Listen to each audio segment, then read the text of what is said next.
Hello and welcome into the Section 109 podcast from Studio Breezy. You can hear my voice is still absolutely destroyed, but I am so excited to be here because Matthew, I don't even have to ask you for a vibe check because I know the vibes are super high. So I'm Breezy. If you don't know, we are on YouTube. We are on the regular podcast platforms. You can catch us where you want. If you're watching on YouTube, throw us a like and subscribe, please. It makes us really happy, and it helps us show up in the algorithm. I'm here with Sir Mix-a-Lot. Hey, buddy. Baba Juan, the GOAT, and Matthew and I, since we are on a timed schedule, since he has to go to Nashville for work, and I have some things to do this morning, we're going to go straight into what the hell happened in this 6-2 win. Well, a lot of goals happened. A lot of goals happened. And my hot take that I keep telling people, and they don't seem to disagree too much, is that we should score 6 more often. Yeah, that sounds like a plan. Okay, so I will go through the lineups, which you so graciously put out here. And then let's rock and roll and get into the timeline. So we were playing Inter Miami 2. Spoiler alert, there was no Messi, despite what I think a handful of people in Messi jerseys might have thought. In goal for us, Jonathan Burke. At right back, Jesse Williams. Right center back, Anatoly. Left center back, Duvan. Left back, Milo. At the 6, Andres. At the 10s, Alex and Luis. Right wing, Jalen James. Left wing, Taylor Gray. And striker, Mehdi. And your subs, just so we get them out of the way early, Joseph Perez and Callum Watson in the 66th minute. And those subs very much changed the rhythm of the game. And we'll talk about that as we go through. Jesus Ibarra for Jalen in the 74th. Callum came in for Luis. And Joseph Perez came in for Jesse, with Milo going to right back, which has kind of been a theme thus far. Jesse occasionally comes out or is minutes limited or whatever else, and Milo ends up at right back, he's not there because of international duty, whatever else. Just interesting. Milo, very much that Swiss Army knife we've talked about. And then Carlos Rivas and Ethan Corin, which I cannot wait to talk about that, come in. Carlos Rivas for Mehdi and Ethan Corin. That is striker Ethan Corin to all you haters out there. I'm just making up that you guys are haters. For Taylor Gray. All right, Matthew, take us through the goals and the timeline. Well, I want to start with the lineup because okay, we did our kind of second preseason preview or review for the rest of the campaign, and we talked a lot about Jude Arthur. It was kind of very publicized that Jude Arthur was in town. You could see it on Instagram. You could see him training. The club had an article come out on Friday about Jude in his first week, and he made the bench. Yes, he did as well. I saw that. And I wanted to get your take on the lineup. Did you, we had talked about, like, is he gonna play? Is he gonna be available? Will he get any minutes at all? I thought it was interesting that he didn't get any minutes at all. Yeah, we agree there. We haven't talked about this yet. I was very surprised he didn't get 10 minutes at the end. I would have expected that he would come in, especially with how we were getting dominated in parts of that second half, because we were a little. We'll talk about why I think that happened, but when we were getting kind of beat down with their energy and their waves of pressure, which again didn't matter, we won 6-2. I really thought we would see him because of that, but I thought we would just see him no matter what. In that, Ethan and Carlos came in the 82nd. I was shocked that he didn't come in the 82nd. I'm not upset. In Rod I trust. Like, it is not the first time that Rod has had a player for their first appearance, whether it's coming back from a long-term injury like with Taylor, or they're their first time and he puts them on the bench, puts them in uniform and doesn't sub them in, just lets them kind of get, take it in. Kind of soak it in. I didn't get to ask Rod after the game, but that would be my guess. But yes, I was very surprised. That said, I'd be pretty shocked if he didn't feature prominently. Since he didn't play at all, I could see him being a sub in the next game in Huntsville. I could also see him starting. Okay. So let's go into the timeline. This is a little old school for us. We didn't do true full timelines last year. Not as much, no. And I did not do the half chance, quarter chance thing that I used to do in the past. Well, we'd be here all day. Correct. So we created a lot. So let's just. I don't want to talk about too many things, but there's a couple interesting moments early on in the match before our first goal. One of them very, very early. We come out of the gate, we press. That's not terribly surprising. This team is going to press at times, sometimes even for long stretches. Yes. And it almost pays off immediately. Alex McGrath picks the pocket fairly high up the field.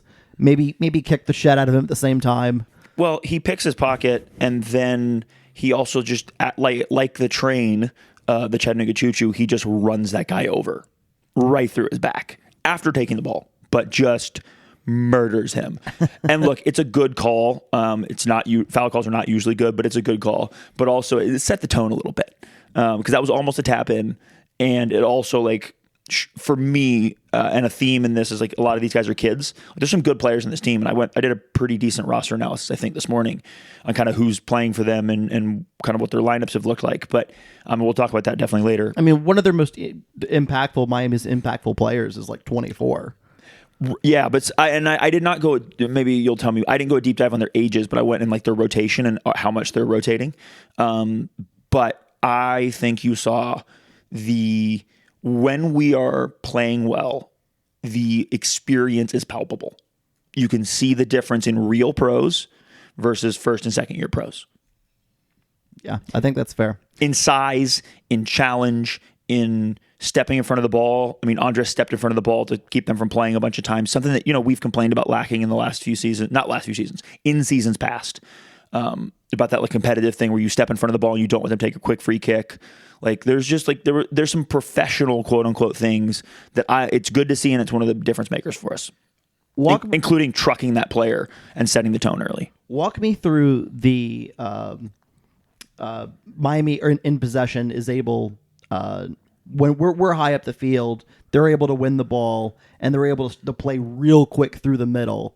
Walk me through this play where Duvon makes a big tackle. So look, Miami are actually good, right? They're not great and they're a little naive, but there's a bunch of talent there, and we see that throughout the game in little spurts. And that's something we've talked about in MLS Next Pro. There are a lot of really talented young players, and there's some not so young players, but it's the talented young players that stand out. And so they really carve us up. We are pressing high. We have numbers forward, and those numbers get bypassed real quick. Somebody plays a very good through ball directly between the center backs, and Duvon is sprinting as the ball is coming by. He slides as the player is fully by him, but his leg goes out and just takes the ball away. It is wonderful, and it's also, I think, exactly what we're going to see, at least in an ideal world, which is, look, Anatoly is big and technical and strong, and Duvon is not as big. He's also a decent size, but he's fast. He can move much better than Anatoly side to side. He's just a little bit different version. So you kind of have this balanced thing where his job is to clean up. I think you described him as Mickey Van de Ven for Tottenham. One of his jobs is to get out and do, Toly does one thing. They have divided roles basically at center back, and it's a wonderful partnership. You saw a little bit of it last year with a divided roles. But I think this year you just have an even higher caliber athlete. Yeah. And pro. He's been a pro for a long time, and he's a very good player. So, that tackle, and if you guys haven't watched the highlights, I really encourage you to watch it and watch that tackle, because I didn't see it in lifetime. I was doing something, and people were talking about it, and people were excited about it, but I didn't see it. And then seeing it on replay, it lived up to all the hype. The margins in this league in each game are incredibly fine. They could have gone up 1-0 there, and this game could have been a drastically different game. But spoiler, they didn't. And just a few minutes later, this is the 6th minute. So Miami is able to win possession back in their defensive half and our attacking half. In doing so, one of the players or a couple of the players forgot to take the ball with them, and Medi just kind of jumps on it. Takes a dribble, drives towards the center of the box, lays it off for Jalen James. And look, the pass to Jalen's a little bit behind him. I was going to say, it's not a great ball. Jalen does really well with his first touch to get it kind of turn and settle it. But then it's still 1,000, 1,000 shot, basically. Yeah, he waits. He kind of waits until the defender starts to close him down and just slips it through his legs. So I thought he had waited too long in lifetime. I was like, just like that, you need him to shoot early. But he didn't wait too long. He froze He froze the goalkeeper just a little bit, who doesn't react. But also a theme in this, and I think this is a repeatable thing, so it's not taking anything away from Jalen. It's a good finish, and it's a great touch, like you said, but it's naive defending. He doesn't close quick enough. He doesn't block at the right rhythm. He doesn't cut the right angle. He thinks that Jalen's going to go to the byline, so he's shading. Instead of shading like to block him from going to goal, he's shading to block him from going to the byline and crossing it. Yeah. Which then results in him not being ready when Jalen does take a very smart finish, a good finish. I'm not taking anything away from Jalen, but what I want to point out is that in this league, I think the level of attacker in general for these MLS Next Pro teams is higher than the level of defender, and I think that's something we can continue to exploit as the season goes on, because we have quality at both ends, and I think even if we don't have the 19-year-old wonder kids currently on the roster, we got some real good 22, 23, 24, 25-year-olds that can exploit some of these young defenders and their lack of experience, lack of tactical discipline. I've got some notes in here about some real lack of tactical discipline, including 3 guys following Medi for no reason and Jalen just like being wide open to the penalty spot to score. Like, it's good play from us, but it's also bad play from them. And they're not mutually exclusive of each other. And that doesn't take away from how we play, because we played great. But I just want to say, this actually gives me more hope based on how Miami plays, because they are pretty good, that this is how a lot of these teams are going to play, at least for the first half of the season. And we'll see how they adjust. So 12th minute, Miami gets one back.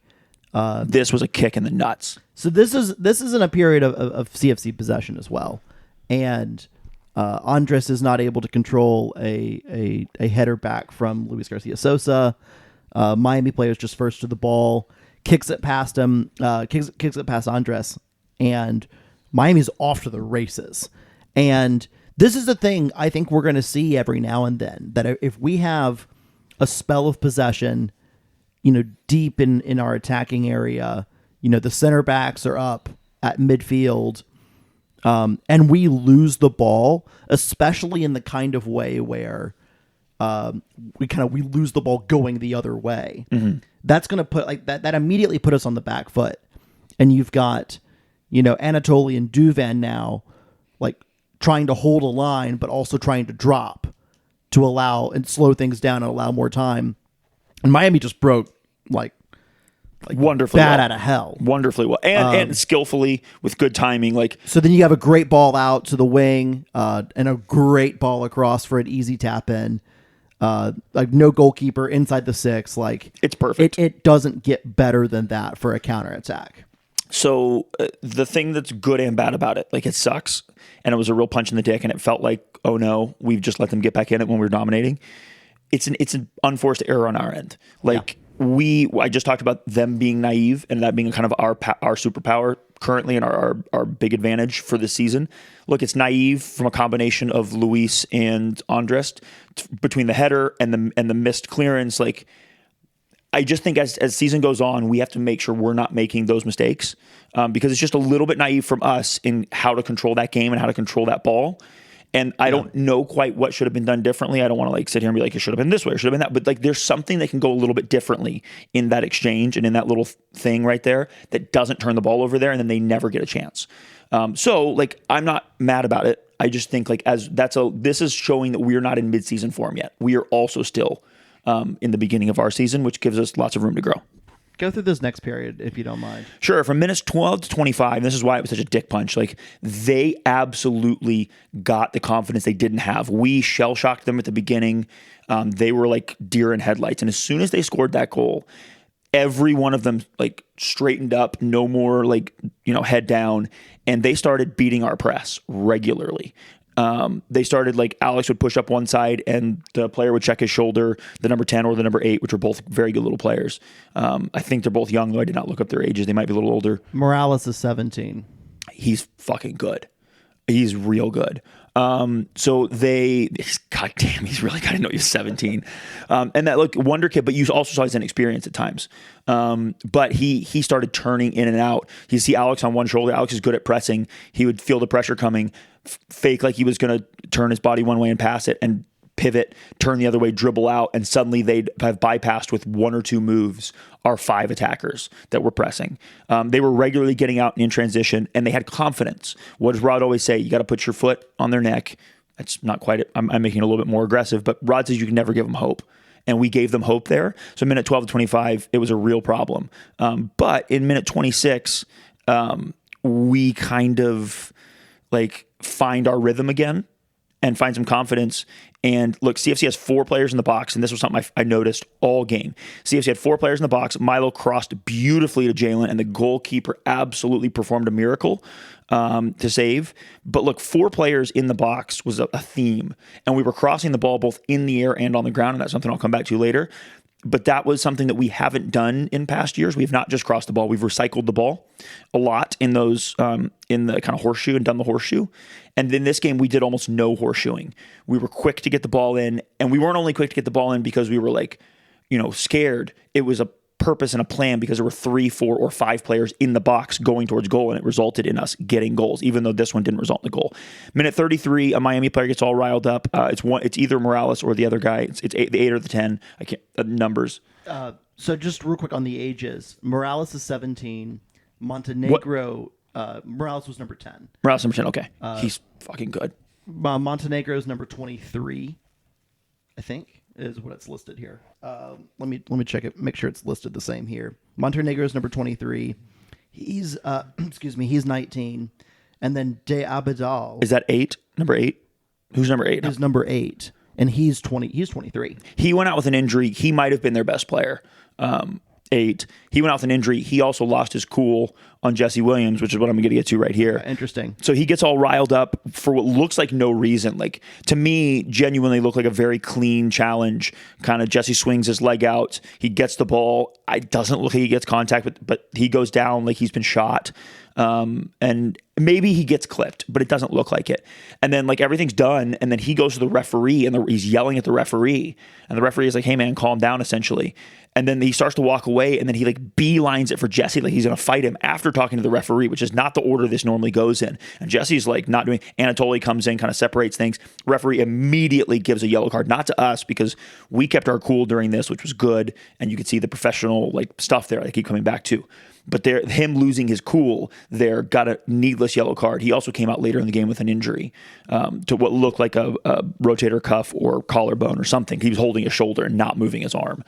So bummer for him later on. But also it was just a nice moment of like us keeping our cool, us drawing the bad like reaction there. And like, yeah, it was nice to be on the receiving end of that and not the... Well, it's interesting that he's the one that had a bad reaction because he pretty much ran the Inter Miami 2 Huntsville game the weekend before. He's real good. He's extraordinarily good that day. Listen, he would look in another year if we move on some players. He'd look great in our midfield, in a Rod Underwood midfield. I'm just saying he's going to not have to try to fight Jesse Williams. We need to not do that. But so Matthew, take me through minute 35. Alex McGrath. So this is a really. This is fun. We go through the game, in this stretch, things have kind of calmed down. Like Miami's got confidence. It becomes more of an even sort of possession type game. We build a little bit, they build a little bit. That back and forth, whatever. This is a really sweet opportunity. Jesse Williams has the ball in his own half, right side of the field, just drops an absolute howitzer of a through ball on the ground. I was going to call it a dime, but okay. On to Jalen James. And Jalen has a lot of work to do here when he actually ends up picking up the ball. And we also get vertical, which is something you and I have talked about a lot in the past seasons when CFC's... We really didn't see a lot of verticality last year. And we haven't seen that much this year from the wing position, though we have seen it from the striker position, and we'll see it later in this game. But this is exactly what I want to see with us stretching from the wing position. Keep going. So, Jalen's got a couple of options here. He can just continue to drive and hope somebody joins him for a cutback at some point. And he takes probably the smarter route for possession.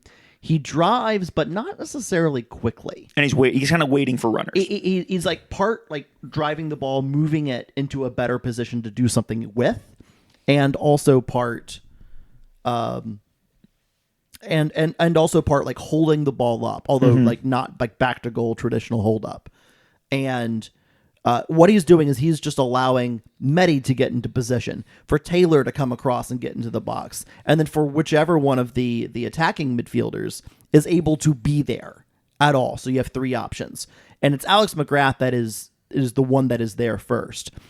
And this is actually really fun because there's I think it's a midfielder. I don't think it's a center back. Tracking Alex, and then just like lets him go. And this is the naivety and some of the, and I really shouldn't say this. Like, we see this happen in the English Premier League and Spanish La Liga. Like, we see this all the time. Like, a midfielder's tracking a midfielder, passes them off to a teammate, the center back, except they just don't communicate. There was also Alex gets left alone at the near post. There was also no center back there, essentially. But there was one nearby, but they were 2 center backs occupying Medi at the same time. Right. And Jalen kind of just waits for this all to develop, and then does the thing that we have been talking about for years now. Wingers beating a man. And look, like, he doesn't like blow by him and leave him in the dust or anything. He just creates space. And when he creates space, then he just clips a little ball in to Alex at the near post. You don't often see like a kind of a cross like with a little clip. 6 yards. Like it's not very far, but he just like puts it right on Alex's head, and Alex just gets the right kind of loop over the top. It hits the post on the far side of the goal. It's a fantastic finish, and that's a brilliant finish. Look, Alex has everything to do there. Like, Jalen puts him in a position to have something to do, but like a cross the box header when you're 3 yards from the goalkeeper or whatever, like, that's a fucking great finish. And it's a you can see in the celebration too that he knows it's a great finish. It's a magnificent moment as well, because that's not, that will not happen all the time. It is incredibly hard to repeat something like that with that much skill. And it doesn't matter because the ball goes in, it's 2-1.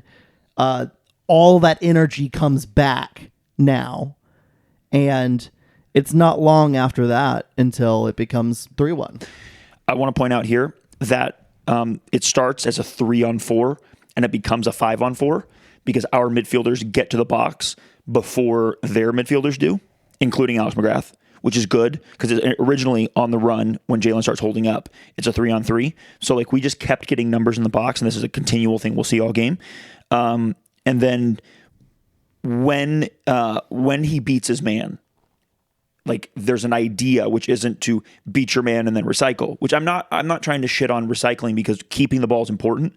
But like, since we were getting runners in the box, which we don't, it's not been a thing in those kind of numbers, since we're now getting, it becomes dangerous to put the ball into the box. And so we're able to beat a man and put the ball in the box in the air instead of just on the ground, and good things happen. Also, there's a world in which that ball's clipped a little harder and Medi hits at the back post. Yeah. Like, there are 2 on-rushing runners that if it gets saved or tipped out, that might then get the rebound. Like, it's a little different look. And I've got some notes here on a little different way of creating that gives us another tool in the tool bag, another golf club in the golf bag, however golf works. So yeah, it was great. Imagine saying that on the day after Masters Sunday. All right, 40th minute. This is Jalen James' second goal for both club and his professional career. This starts with, and you kind of started talking about it. This starts with a Jesse Williams cross in the air. Yeah, I got. He's aiming. I got thoughts on this. Yeah, so he's Jesse Williams on the right side of the field in a kind of a classic overlapping outside back position, which is not something that we've really seen from our outside backs very much. Well, and we definitely don't see crosses from that position. We saw a lot of especially last year, of being in those positions in possession. Yeah. But never crossing in from those positions. Because number one, we had a striker who that was not his game. And number two, we didn't have wingers and midfielders getting into the box in those moments. So crossing would have been like 1-on-7 or whatever. Right. And this was different. Yeah, so this is different. Jesse Williams fires a cross in. He's looking for Medi. It's very dangerous. It's very dangerous. It scoots all the way through. Taylor Gray is the one that picks it up from his left wing position. And by the way, when he crosses, we have 4 players in the box. Yeah. Because I know I keep coming back to this, but like I freeze framed it, I counted on each one of these. Like, it's just different. Like, and it's a different choice. We're making different choices, and I have to think that and spoiler alert, I'll come to this in my in our three things, but like in this 2.5 week second preseason, to me, it's pretty clear that we worked on this as one of the patterns of play, which is getting more humans in the box, getting more attackers in the box, and then playing crosses on the ground or in the air. Sure. So cross comes in, defender and Medi go for it. No one gets it to it. It rolls through. Taylor Gray picks it up. He's immediately guarded by the right back over there. And Taylor does the smart thing. He kind of just moves his body a little bit, creates a little bit of space. He spots Jalen James, who's now who's been in the box, but has now come centrally to the penalty spot, essentially. To roughly the penalty spot, kind of where a little bit of a gap was. Taylor fires a low ball in. Jalen James does really well to control this thing. Really well. And at the same time of controlling, he's also contorting his body. Opening his hips, putting the ball exactly where he needs to take the finish. And like, there are bodies around. Like, this is not an easy thing to do. There are 3 defenders for no reason guarding Medi right in front of him, but just to the right. So he just contorts himself, settles, fires, and it's a great goal, and we're off to the races. So when we take the cross from deep from Jesse, which is unexpected, there's 4 players in the box. By the time it drops to Taylor takes a couple steps. Including Taylor, we now have 6 runners in the box, which is what causes those defenders to not go. So there's 3 guys marking Medi. No one goes to Jalen. Milo is making a bombing underlapping run, by the way. I don't know if you saw this, but Milo is going towards the back post past Jalen as Jalen finishes. It's just when we have Alex, Jalen, Medi, Milo, and Taylor all in the box when Jalen receives and then scores. So it's just, again, waves of pressure and numbers in the box. I'll take us to the next goal, which is, again, Jalen James to complete his hat trick and an assist in the first half. So Jalen starts the attacking move. He gets out of danger, which he did this quite a bit. They were not able to pressure him physically very much. Like, sometimes you see, like, as soon as a winger receives the ball, and we saw this a little bit in the FC Cincinnati game, they'd come through your back and make the referee make a call or make you, like, get off balance or whatever else. They were not able to do that. He makes a real smart turn there, gets out of danger, plays the ball on the ground wide to Taylor. Taylor dribbles in. He keeps his eyes towards the goal, but he always knows that Milo's there. And we saw this a bunch with the fullbacks and wingers overlapping and the timing, which makes me think it's a pattern of play they've been hammering. And he plays a perfect ball to Milo, who hits it first time across, and it goes in the air. Yeah. And Jalen is making this run. He's just when Jalen passes the ball, he's roughly in the center of the field.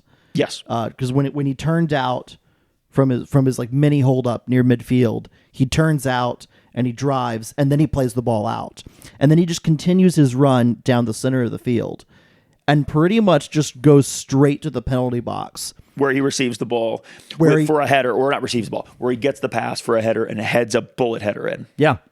So another thing, again, I counted players in the box, 3.5 players in the box. It's great penetration from us. And then it's a great cross, but it's also just an excellent run from Jalen, who catches his defender napping, because the defender and it's a midfielder tracking him, I think. But no, I'm sorry. It is a midfielder tracking him, and the midfielder switches off because they're like neck and neck, not even neck and neck. The defender has a half step on him, who could, in theory, get to that ball before he is, but he switches off so that when he receives the ball, he's wide open for the header, like nobody covering him. And this happens all the time, like especially if the defensive line has dropped. And one of the reasons why it's so important to have for this particular CFC team, it's so important to have a guy like Medi, who is legitimately a weapon both in the air but just in the box in general. And they were terrified of him. He commands attention, and in doing so, the defensive line is dropping with Medi's run because he's got to occupy some space. And so he picks a place where he's going. The defense is focused on him. The line's dropped. And you see this all the time in soccer across the world. This is not like a next pro naive defending thing. Like, no, this happens in League One. This happens in the Championship. It happens in pro leagues across the world. It happens in MLS. A midfielder, is not on the same page as the center backs. doesn't realize or forgets momentarily or whatever it is that they need to be tracking the run all the way through and not just to the top of the box and okay, anything in the box is now the center back's responsibility. Like maybe it is, maybe it's not. That's why you have to talk. That's why defending is so important. And it's really, really good that we were able to, number one, force Miami into making some defensive mistakes like that in their marking, and then also capitalize on them.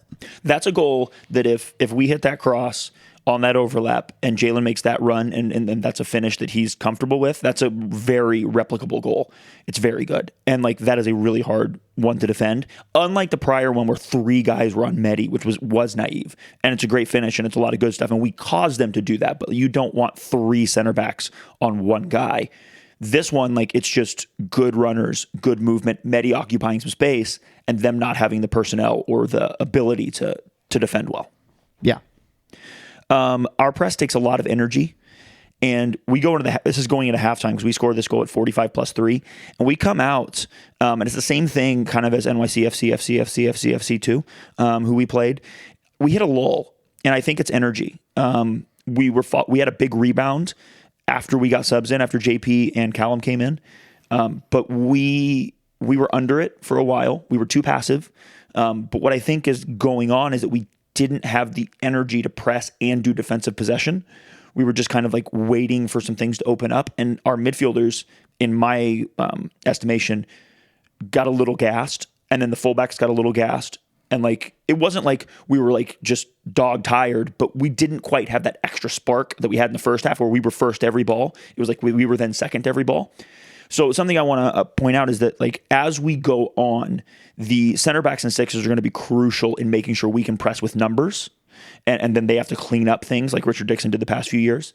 But also we're going to need that depth in midfield, and especially at the fullback positions. A lot of times your fullbacks are in the midfield with the midfielders, because it's been several games now that when we have lost the just little edge, physical edge in a second half, we've had these periods of being under it. And I think that's likely to continue just based on like young attackers and us maybe needing to do some rotation during games. I'm not worried about it, but it's also just more excitement on my end for Callum getting up to speed, for Jude getting up to speed, for the outside backs to continue to develop and rotate and play. And so, yeah, it's a positive thing, I think, in the long term that we have depth, but it's a thing I noticed a couple games now that we've got a little bit of a lull sometimes once the press loses its edge or its first step. I'll give you maybe even a simpler explanation for Saturday. You're up 4-1 at halftime. That's part of it for sure. So, number one, you've got 4 goals. Like you've got the game wrapped up. Like you don't need to do anything insane. And so like you're going to be a little bit more cautious.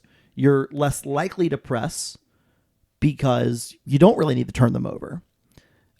And you wait, you sit back, you keep some numbers, you wait for them to give you the ball back, and then you need to keep it from there. The problem with that, and why it's so hard, and why the game is just interesting in general, is you lose a little bit of that edge that you play with when you're pressing, when you're front foot when you're attack minded, when you're always thinking about being on the front foot. When you switch to that passive mentality, especially when you are a team that wants to be on the front foot all the time, that wants to dominate the ball, offensively and defensively, you can just bring the energy down a little bit so that you're not as sharp in your running, even in your own defensive half.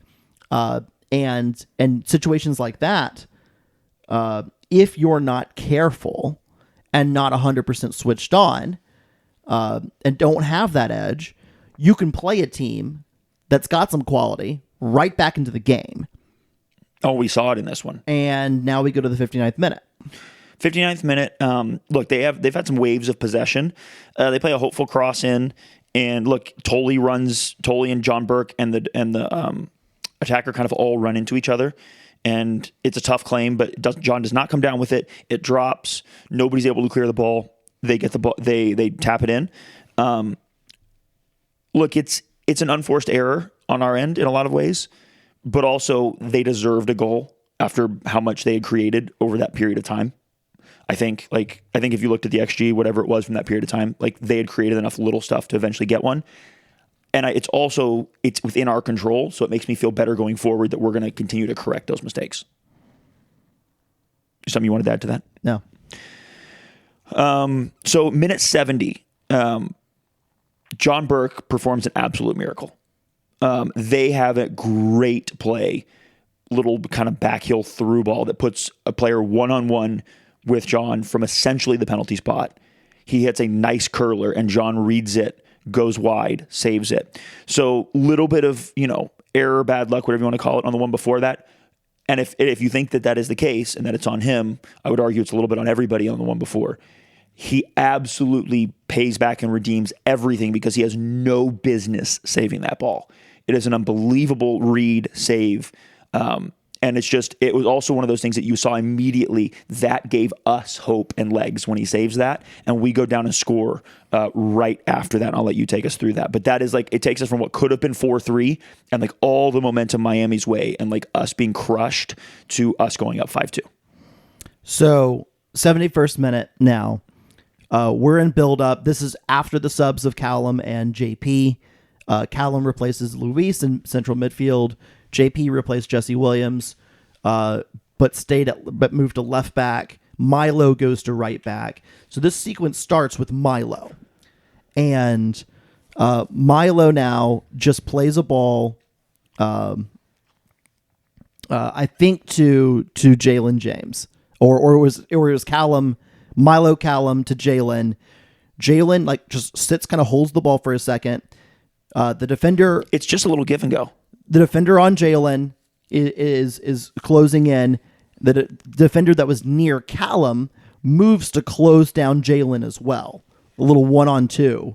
And Jalen just takes the angle because there's plenty of space now in front, kind of diagonally, of where Callum played the ball to Jalen, continues his run going straight.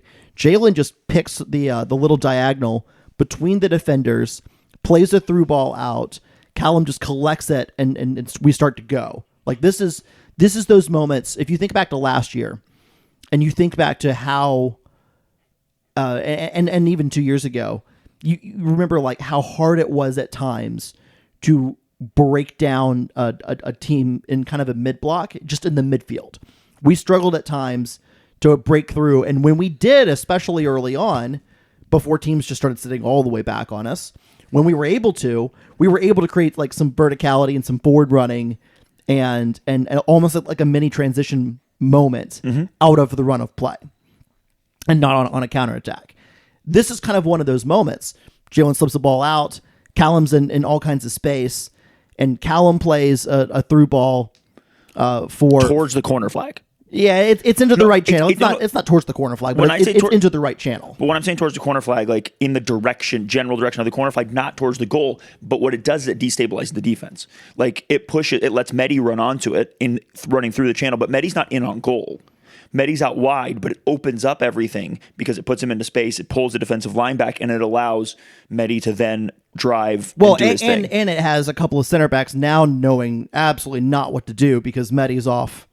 One of the center backs is chasing Mehdi, one's kind of hanging around, but everyone has been focused on him for so long that, when he makes his run starting from the middle of the field, kind of in behind, he's in behind, but also crossing over to the right channel to go pick up the ball, kind of towards the edge of the 18. And then Mehdi doesn't actually touch it until he crosses it. It's a one-time. Is it really? It's a one-time pass because he's just waiting and waiting and waiting and waiting. And he could, pick up the ball with a dribble and chop it back left if he wanted to. But he sees the run that Alex McGrath is making into the box and just delivers a ball kind of in the danger zone. Keeper can't come out for it. A defender's coming back, kind of facing the wrong way. McGrath's able to get in front of him, get his foot on it, and keeper can't do anything about it, and it's 5-2. Look, in my opinion on this one, it's just us wanting it more. We had two late runners who aren't there yet. We have three players in the box on the cross. But look, it's only aimed at one guy, and Miami just doesn't defend. And a better team and a better defender maybe can like cause that to not work. But Alex and Mehdi just want it more and make a great play together. And like, I loved that we made the save, we crushed their hopes, and then we went forward and just wanted it enough to score. Like, it was everything you want it to be. And like the veteran, like leadership there, presence, whatever you want to call it, where we just like knew like, here's our moment, here's our opportunity, let's capitalize on it. Man, I loved everything about it. So look, Miami kept coming after that, because now we were up 5-2 and we've got even a bigger buffer, and we still sat in, but we had a little more legs, so we weren't quite as under it, but they kept getting shots. They were mostly from distance, but they kept getting shots. John has a good clearance on like a real knuckling ball, and then they have a couple that he scoops and catches and that we block and whatever else. But it also shows like when you finish your chances, you keep a team that has a lot of like attacking talent that could come back from being able to come back, and just goes to like never give them hope. They were then taking, instead of working the ball in, which earlier in the half when we were under it, they were working the ball in and getting better chances by positionally getting much closer and getting numbers in. They were taking these half chances and putting in like pretty dangerous shots, but they were only dangerous from individual skill from a long way away. And we will take 25 and 35-yard shots from good players over 7 and 8-yard shots, you know? Yeah, absolutely. And it was good, and I was very happy on how we handled that compared to how we handled the first run of play. In the 77th minute, look, Mehdi makes a great read, and he's done this several times this season, so it's definitely a repeatable thing. And it's a dumb pass. It's a naive pass from, I don't know if he's a kid or not, but it's a bad pass. He jumps on it, makes a quick shot. Keeper makes an excellent foot save to get out wide. That should have been a goal, if not for a great save, which they subbed the keeper at some point, by the way. So I don't know when that happened. I just turned around and was like, oh, it's a tall white guy now. That's not the same guy that was in the first half. These two dudes look nothing alike. So I don't quite know what happened there or when that happened. But anyway, again, he makes a great save, and it goes right to Taylor at like the penalty spot, and he skies it. And the reason I mention this is not to be negative for Taylor. The reason I mention this is that sometimes your lower XG chances go in, and like the Alex header that on the first half, and sometimes your bigger chances don't go in. And that's why you need to not be the Michigan Stars, and you need to generate a bunch of chances. If you're the Michigan Stars, you have 2 chances every game, and you got to convert 1 or 2 of them. And like, look, the Michigan Stars are a good team, so like I'm not saying they are the worst. But when you are us and you are trying to play a proactive, good brand of soccer that is dominant, you need to like take a bunch of chances so that you can get those goals repeatedly every game. And the reason we scored so many goals is because we created so many chances. Yeah. You mentioned in this, I'm reading the notes here. You said it was a dumb pass, and you said in the notes that it was naive again. I don't remember if you said that out loud or not, but I want to point out something. I don't think that it's a dumb pass, but it's not naive. You think it's a feature, not a bug? So in this league, I think he should have kicked it long there because they're down and the forward is on rushing. Not on rushing. The forward is standing 1.5 yards behind like his defender. He should just kick it long. In this league and in big MLS as well, it is a feature, not a bug, to play out from the back. Even when you're under it, sometimes especially when you're under it.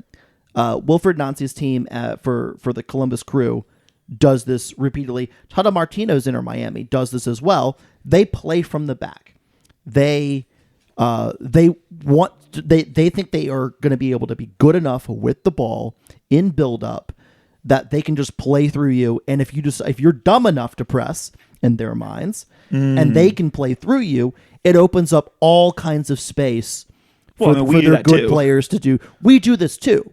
This is a feature especially in MLS Next Pro, where and it's one of the shittier things about the league for now that we just like all have to accept for a while is that at 5-2, where this particular game is. I don't know that most of these players were 5'2". I think they were more like 5'8". There it is. As 5-2 scoreline, the it doesn't, and just in general, it doesn't functionally matter whether this game ends up 6-2 or 5-3 if they're able to play through and say get another goal. it's about the repetition. It's about the learning. It's about the process. It's about learning, okay, maybe don't turn into that guy there. Maybe don't play that particular pass. It's not just on a center back and on a goalkeeper or on an outside back. Like that midfielder who's, sulking in front of 4,000 fans and, is pissed that they're getting run off the field. Like, no, like you have to keep the energy up as well. You have to drop in and become another option, because if you're taking the play off, you make it harder on your teammates at the back. Like, it's a learning process for everybody involved. And so I'd say that part's not naive. That's part of the learning process for some of these players, whether you're 23 years old and you're an MLS draft pick or you're 18 years old coming out of the academy. So I see what you're saying. I do agree as part of the process. I just think if you make the wrong pass when you should have clipped it, it's a bit naive or early on in your learning process, whatever you want to call it. I'm definitely not saying that they weren't following the process. I agree with you there. I just think like we also preach trust the Rodcess, but I think that there were some moments in this game that were they showed they're not fully along their process. I'll give you that. All right, last little piece, and we have like 5 minutes here before I have a hard out. Ethan Koren scores a goal. That's winger striker Ethan Koren. Look, Miami has possession. Ethan Koren jumps a ball. It's a lazy pass. It's not a sharp pass. He basically nicks it, but it doesn't. He doesn't get full possession, but it drops to Carlos Rivas. Ethan is not even past the halfway line, but he's already running. Carlos plays a first-time ball straight through the defense. Is a wonderfully intelligent and beautifully weighted pass. I mean, it's perfect. He's in all kinds of space. And he's in all the space in the world. And Ethan Koren, the motherfucking midfield center back combo guy, who is now our winger striker, praise Ethan, goes one-on-one with the keeper, just pokes it past him. Calm and composed finish. And my favorite part of all of this, there's two pieces. Number one, Ethan Koren was at like the very first Orlando City opener back because he grew up in Orlando as a kid. Carlos Rivas was playing on that team. He loved Carlos Rivas. They now play on the same team. He said we spoke in preseason about it. Like, that's such a cool thing. Now Carlos Rivas is assisting to Ethan Koren. Like, chef's kiss. Also, the celebration is fucking excellent. Jean-Antoine comes sprinting across the field. The entire bench basically clears and comes across the field to mob Ethan. They weren't happier for any other goal in the game. The 1-0, which felt awesome. The 2-1, they were way more excited for Ethan's goal, which feels good. The vibes are high. The vibes were high. Like, I think I tried to pick up like 3 different people by hugging them in the section. Like, it was amazing. The vibes were perfect. All right, so we have a mailbag question that we want to get to here, and it comes from former board chairman Paul Rostand, one of the founder, brand czar, guy who designed this crest right here and all the jerseys up until now. So he asked, were we good Saturday, or were a lot of the regular 2-team players missing due to needs with the first team? Okay, the too long didn't read here. The TLDR is they are actually good. They're just young, and they're early on in their process. This game could have finished 3-1 them if they get that early goal and we don't, get on the front foot. This story will repeat a lot, in my opinion, where if we capitalize on some early chances, we will be able to blow some teams out. We need to continue to grow and get better and take advantage of our strengths. Now, I will give you some specifics on their lineups. I went back 4 weeks. So starting at Huntsville, there was 2 differences in Huntsville. They have a regular starting goalkeeper in most of their games that was not there in this game. He's the third keeper for Miami. He's listed on Miami, the big team's website. He's the third keeper. He did not start. He was not on the bench. He played in all the other games. Yeah. So they're missing a goalkeeper. But Cole Jensen, Xavier grad. Cole Jensen. There you go. I would also argue that there wasn't goalkeeping errors in this game. No, I don't think Owen Finnerty had a bad game. He's 23. It's not like some 16-year-old goalkeeper was filling in. Like, there's some shots you just don't save, and he just had a lot of them to deal with. And there was a miracle in the first half that the goalkeeper saved. So, and a very, very good save towards the end. Benjamin Kermosky was also in that game, which is a big drop down for some sort of injury rehab assignment or something. He's been coming off an injury. He got 45 minutes. And so those are the only 2 changes in the Huntsville game. Tyler Hall, Santiago Morales are both on MLS deals, but they're regular MLS Next Pro starters. I think they're on MLS deals because they're listed on Miami's regular website. Yeah. Israel Boatwright, who's on the bench, is also on an MLS deal, I believe, because he's listed on Miami's website, Yep. The big team, but he's also not. He's not playing much in MLS Next Pro, and he's been on the bench in most of their games. They are choosing, I think he's a right back. They're choosing to play, and I forget his last name, Sesak or something like that. They're choosing to play him, who I think was a draft pick. He's like 23 at right back instead over him. So going back another game, Miami had 2 changes. It was goalkeeper again. So from this game, and then a left back. They had a left back MLS roster guy who played. Everything else was the same. Going back to New Jersey Red Bulls 2 from before that, again, goalkeeper change, and then 3 non-MLS rotated guys. So just guys that are on MLS Next Pro, the MLS Next Pro roster, but they started in place of guys that didn't start in our game. And then 4 weeks ago against NYCFC 2, they had 8 changes, including 5 MLS. I wouldn't necessarily call them drop downs, but guys that are probably in that 25 to 30 spot. So they had 5 guys on their MLS contracts that were not in this game. They had 8 changes overall. So 4 weeks ago, they had a pretty different lineup, but that was also like their second game or their first game of the season. I think second game. Yeah. So that I also don't know if those guys were just not yet training with the first team full time because they haven't been like in the lineup or around. A couple of those guys have been on the bench, but so basically where I'm going with that is this is basically their lineup. This is more or less the team that has been beating everybody with beating almost everybody with 1 or 2 changes. They're missing a goalkeeper and then the occasional single player rotation. They are good. We were just better. So last thing that I want to cover is the difference between the G+ game flow and regular XG. So there's a graphic out there now from Analysis Evolved. They do this for all pro games in the U.S. Minus NISA because there's no data in NISA. That you said pro leagues. Fair enough. And some of you saw an XG number in there and were like, hang on, that's weird. And notably, it's different than the one that CFC put out. As a bit of housekeeping, CFC's number is probably from Chris Nugent because MLS Next Pro's data is still not working as it's supposed to be. Hey, MLS. You have this cool data thing. Get it fucking together. Don't make me that's so NISA you on getting your shit together. But I think it's dope you have this, but now we're 5 weeks in and it's still broken. Fix it. You guys have the manpower and the ability. You do cool shit. Please fix it so it is cool. So, and I'll just call out Chattagooner here, Jim, because he says, however, I would like to look into those XG numbers more closely. I expected CFCs to be well above 3. It was. And if you look at... If it was the actual XG number. If you look at the number that CFC published, it was 3.21 for CFC. It was 2.28 for Miami. I think a lot of that number can be explained in tap in, huge number, tap in, huge number, and then the one-on-one save that John Burke gets. Which has got to be a big number. Is a big number, not like a 0.8 or anything like that, but it's also a big number. I mean... It's going to be a not post shot. It's going to be probably anyway. It's an excellent chance. So I'm saying, and a good hit and just a great save. So I will not do Analysis Evolved justice here, nor do we really have the time to do him justice. But basically, the way they generate their number is not based on shots. It's based on possession. Where the ball is possessed on the field gets assigned a number. So if it's a center back and they're at midfield, that is a minuscule, not even trackable number.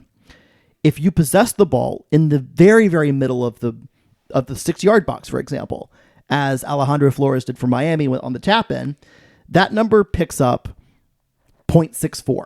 In traditional XG, that tap-in is going to be like a 0.9, maybe a 0.95. Yeah, so this is an XG number that has nothing to do with shots. You can see the difference in that one. It may be the most clear. It's a possession-based system, so it's going to produce different results. Which says if you have the ball right here, what is your chances of scoring? Basically. Which is interesting because it should take into account sometimes when you don't get a shot off. It's one of the problems with XG is sometimes you don't get a shot off and you're danger adjacent.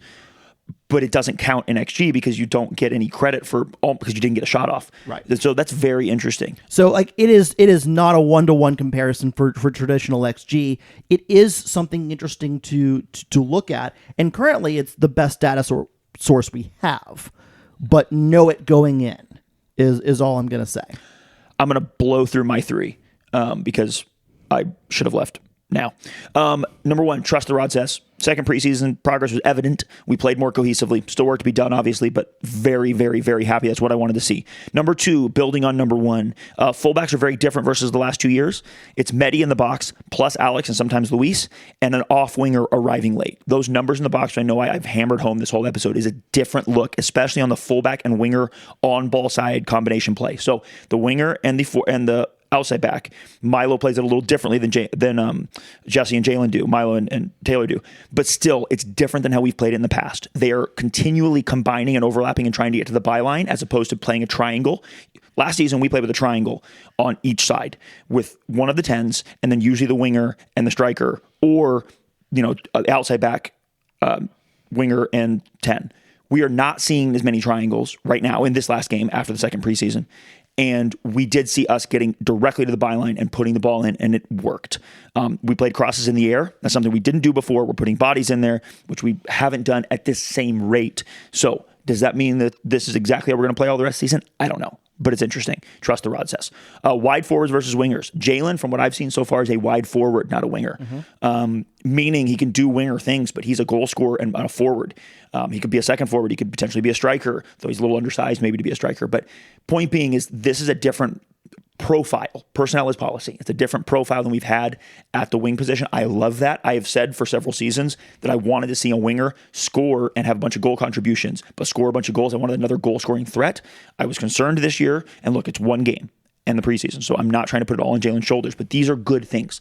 This is a good look, and having somebody that can have a goal-scoring touch and be more of a finisher from that wide position is very, very, very good. And that's going to open everything up too for Medi. We scored 6 goals. Medi didn't score.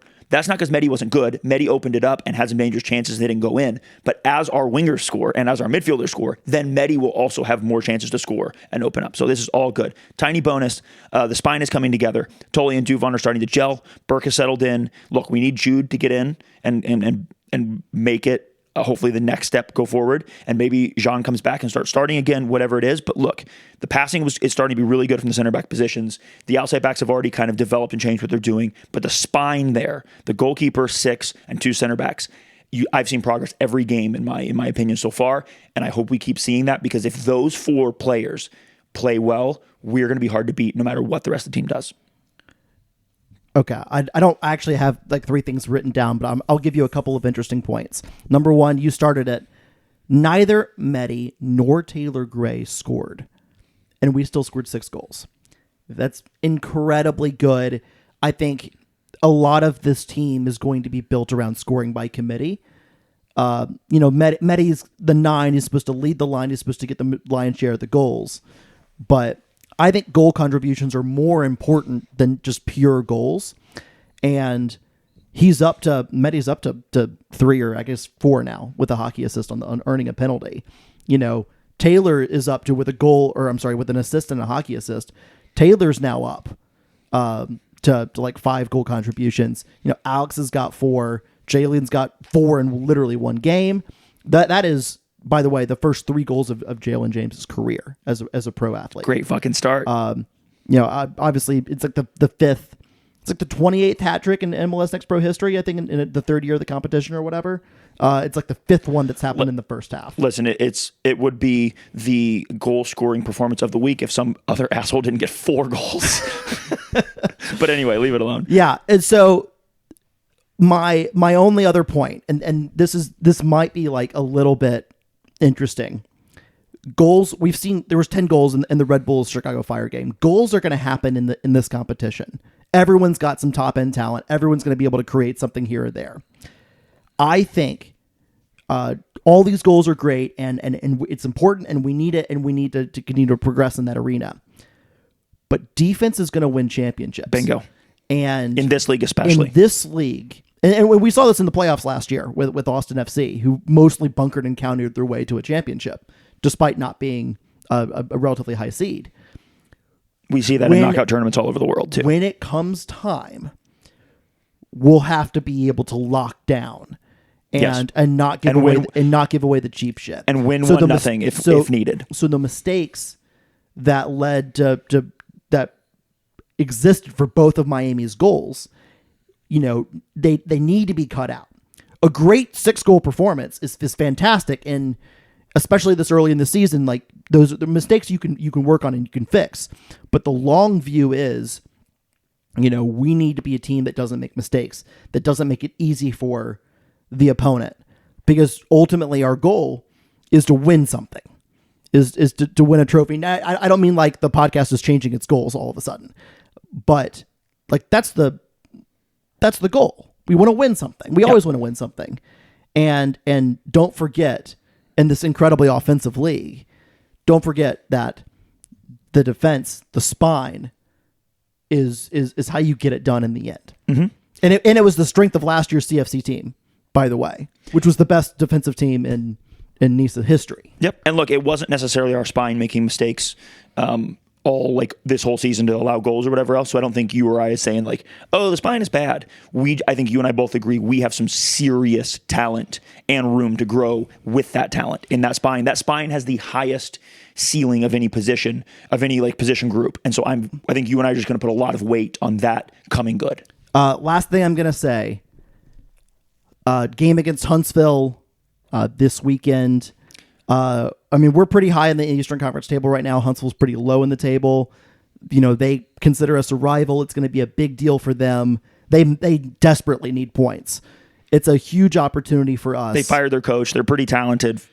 Like, it's a huge opportunity for us to build on this momentum. Massive game. And to go into our first, we played at New York, right? But this is our first true road test. Mm-hmm. Like true, like other fans are going to and we're going to be there. This is a big opportunity. We're going to have a huge presence down there as well. If you're thinking about going, the Chattahooligans are in section 226. Make sure you buy a ticket in a row if there is a new row available. Otherwise, be near. You'll be mixed in with some other fans, I'm sure. But get down to Huntsville and help cheer on the boys in blue. Can't wait. Thank you guys for listening. Catch you later. Peace.